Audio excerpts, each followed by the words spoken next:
榮獲今屆寵物業專業精神大獎嘅劉錦豪先生，係群峰犬隻訓練中心訓練總監，亦都係職業犬隻訓練員協會會長。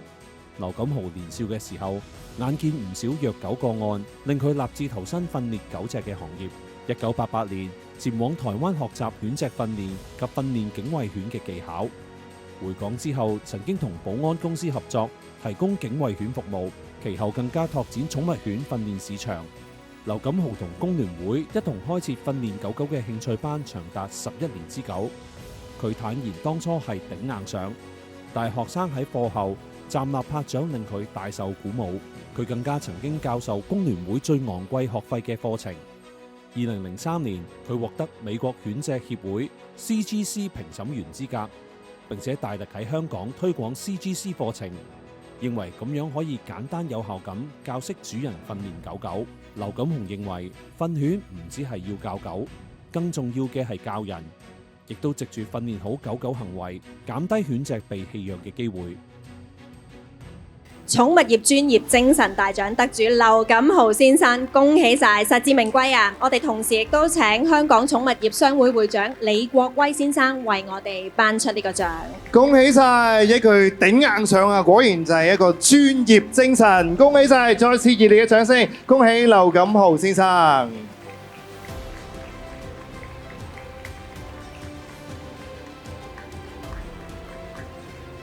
當然喺呢個時候，我哋俾支咪咧，就係劉生為我哋講講得獎感受先。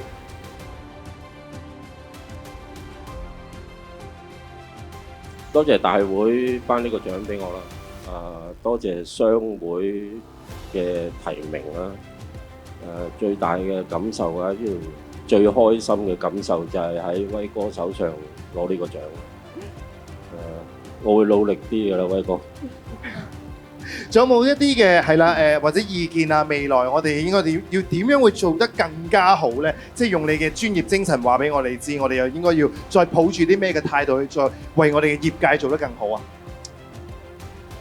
認識深入啲我哋嘅狗狗啦，擺多啲心機落狗主身上。係。即係除咗好似頭先你所講啦，即係片段裏面我都聽到就係，其實 train 狗之餘 train 人先係最緊要，係咪啊？即係我哋即係人方面最大嘅責任就係寵物同主人嘅橋梁，所以兩邊都要擺多啲心機咯。絕對係非常之好，唔係淨係教識隻狗就叫完成任務咯。我哋去訓練嘅目的唔係想隻狗聽我哋話，係希望隻狗去服從主人，呢個先係最終嘅任務。講得非常之好，我哋再次熱烈掌聲，多謝晒，多謝晒，恭喜晒劉生，亦都係啦。呢個時候咧，請威哥亦都可以係啦，一齊我哋影多張相，係有呢個花束係啦，影多張有花嘅相先。好，多謝晒兩位，恭喜晒，可以喺台下就坐。恭喜劉生，亦都多謝晒威哥。恭喜晒，你都好好嘅分享啊，同我哋。